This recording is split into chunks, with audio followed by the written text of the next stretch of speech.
Hello, আমি মিটিংয়ে যাইলাম।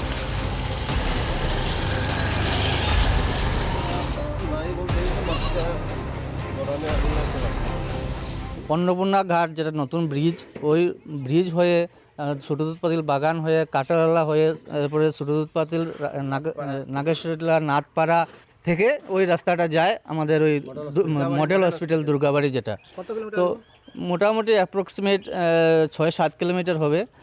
আর এই রাস্তা দিয়ে স্কুল আছে, হসপিটাল আছে। এই যে রাস্তার যে বেহাল অবস্থা, আমি তো মনে করি যে একটা প্রাণের ঝুঁকি নিয়ে মানুষ এই রাস্তা দিয়ে গাড়ি বাইক ইত্যাদি নিয়ে যাতায়াত করে। 2-2.5 বছর হবে, এই 2-2.5 বছর থেকে এই রাস্তাটা খুবই খারাপ। মানে আমরা সরকারের কাছে এটাই আবেদন রাখবো যে অতি সত্বর যাতে এই রাস্তাটা মেরামত করে হয়, অন্ততপক্ষে মানুষ বাচ্চারা যাতে চলাফেরা করতে পারে। গত 20 বছর যাবত এইভাবে বিজেপি ভোট পাওয়া যায়। আমরা তারপরে আমরা কোনো মানে ভালো একটা চিন্তাধারা নাই। আমরা জান দিয়া বিজেপির ভোট দিই। হেমন্ত স্যারের কাছে কই, এরপরে আপনার রাজদীপ গোলা স্যারের কাছে কই, আমরা বিশেষ অনুরোধ, হ্যাঁ, যে আমরা যাতে আমরা রাস্তাটা মানে যোগাযোগটা করিয়া দেয়।